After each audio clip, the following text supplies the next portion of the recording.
Hello students, welcome to Mind Shaper Academy once again. तो हम बात कर रहे थे रैशनल नंबर्स की, और प्रीवियस लेक्चर में हमने रैशनल नंबर्स की जो प्रॉपर्टीज़ है उसको रिव्यू किया, और साथ ही साथ हमने एक्सरसाइज 1.1 के जो क्वेश्चन नंबर 1 to 4 है उसको भी सॉल्व किया था। इस लेक्चर में जो बाकी रिमेनिंग क्वेश्चन हैं एक्सरसाइज 1.1 के उसको हम सॉल्व करेंगे। ठीक है, तो चलिए शुरू करते हैं। तो सबसे पहले देखते हैं question number 5। Name the property under multiplication used in each of the following. तो यहाँ पर कुछ हमको इक्वालिटीज़ गिवन है, एक्सप्रेशंस गिवन है। इनको देख के हमको ये बताना है कि यहाँ पर कौन कौन सी प्रॉपर्टी को यूज़ किया गया है, राइट, जो मल्टीप्लिकेशन से रिलेटेड है रैशनल नंबर के।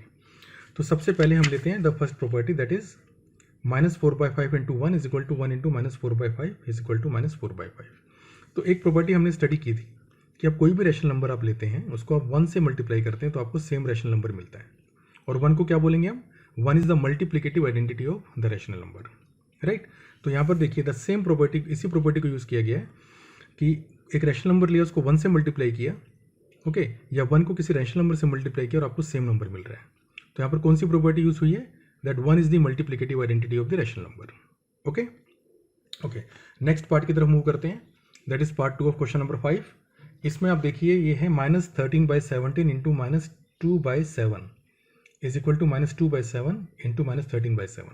तो यहाँ पर अगर आप ध्यान से देखें तो दो रैशनल नंबर गिवन है आपको, ए और बी, और इन दोनों को मल्टीप्लाई किया हुआ है, राइट, -13/7 इंटू -2/7, और इसी को लिखा गया है इक्वल टू बी इंटू ए। ठीक है, तो ये जो प्रॉपर्टीज को हम क्या बोलते हैं?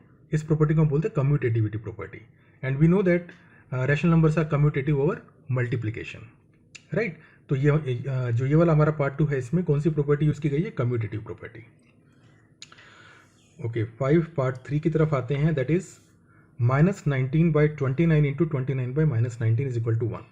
तो यहाँ पर क्लियरली ये भी हमने काफ़ी बार स्टडी कर चुके हैं इस पॉइंट को भी, कि कोई भी रैशनल नंबर अगर ए गिवन है, इसको हम किसी नंबर से मल्टीप्लाई करते हैं और हमको 1 मिलता है।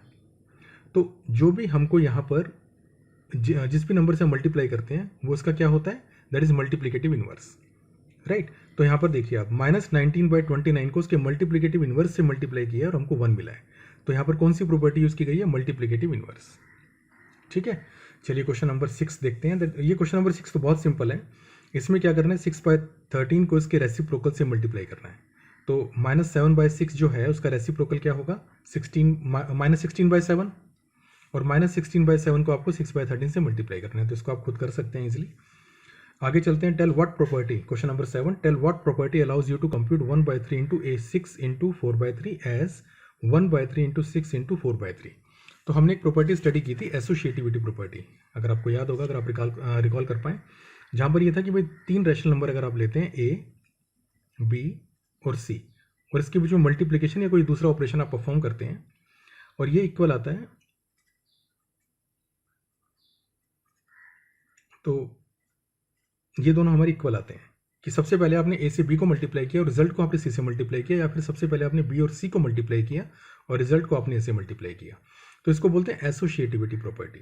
ठीक है, तो यहाँ पर जो है क्लियरली आप देखिए इस वाले क्वेश्चन में यहाँ पे, तो क्लियरली एसोसिएटिविटी प्रॉपर्टी को यूज किया गया है। ठीक है, okay, question number 8, is 8/9 the multiplicative inverse of -1 1/8 y और y0?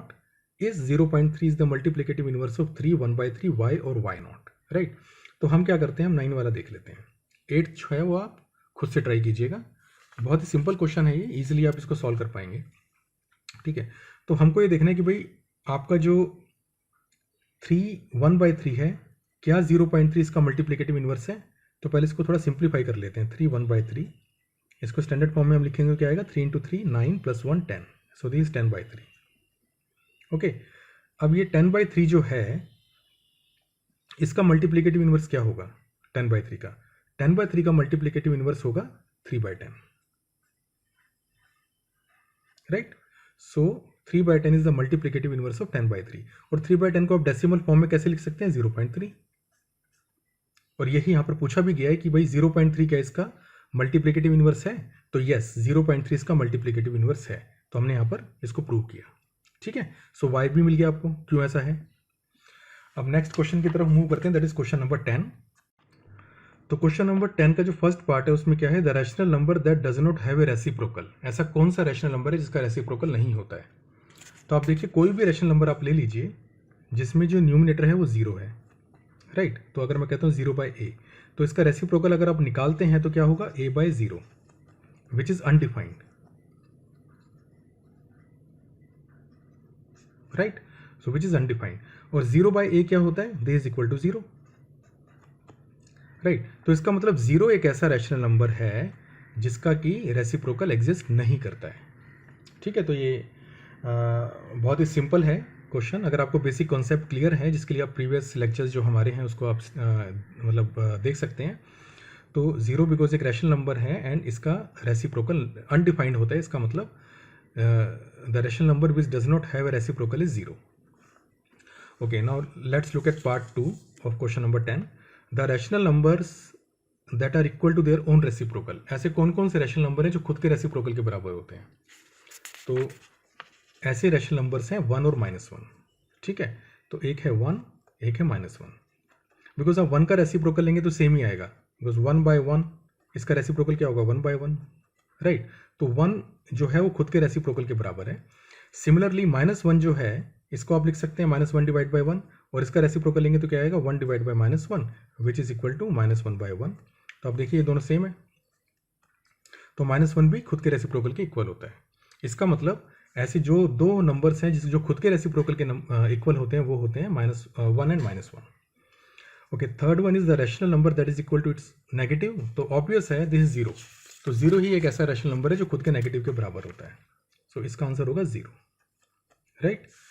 अभी जो फिल इन द ब्लैंक्स है they are very very simple, और जो भी हमने अभी तक प्रीवियसली स्टडी किया है उसके ऊपर ही ये बेस्ड है। तो हम डिटेल में नहीं जाएंगे, हम एक एक करके इसको फिलअप करते जाते हैं। सो 0 हैज़, इसका रेसिप्रोकल होता है नहीं होता, नहीं होता। 10 पार्ट 1 में हमने इसी के बारे में बात की थी। So 0 has no reciprocal, okay. Next is the numbers dash and dash are their own reciprocals. तो ये था 10 का part 2। The numbers 1 and -1 are their own reciprocals, खुद के रेसिप्रोकल हैं वो। द रेसिप्रोकल ऑफ -5 इज, ये आप इजिली कंप्यूट कर सकते हैं, तो आप खुद कंप्यूट कीजिएगा इसको। Reciprocal of 1/x where x is not equal to 0, ये भी आप इजिली कंप्यूट कर सकते हैं। The product of two rational numbers is always a rational number. The reciprocal of a positive rational number is always positive, right? तो ये कुछ बहुत ही simple fill in the blanks थे, और ये totally they are based on the concepts that we have studied earlier. जो previous हमने जो पार्ट 1 टू पार्ट 6 जो हमने किया है रैशनल नंबर का, जिसके कि जो लिंक्स हैं डिस्क्रिप्शन बॉक्स में भी आपको मिल जाएंगे, उनको अगर आप देखेंगे तो सारे कॉन्सेप्ट्स डिटेल में स्टडी किए हैं। तो यहाँ पर जितने भी क्वेश्चंस हैं फिल इन द ब्लैंक्स, ये बड़े ही इजीली आप सॉल्व कर पाएंगे, ठीक है। तो ये हो गया एक्सरसाइज 1.1। तो हमने अभी तक क्या किया है, हमने रैशनल नंबर के बारे में स्टडी किया है, रैशनल नंबर की प्रॉपर्टीज़ के बारे में स्टडी किया है, and we have solve the questions of exercise 1.1। अब जो आने वाली लेक्चर है उसमें हम बात करेंगे representation of rational numbers on the number line, और साथ ही साथ हम बात करेंगे the numbers between rational numbers, ठीक है। सो अभी के लिए बस इतना ही। Have a very nice day. Thank you very much.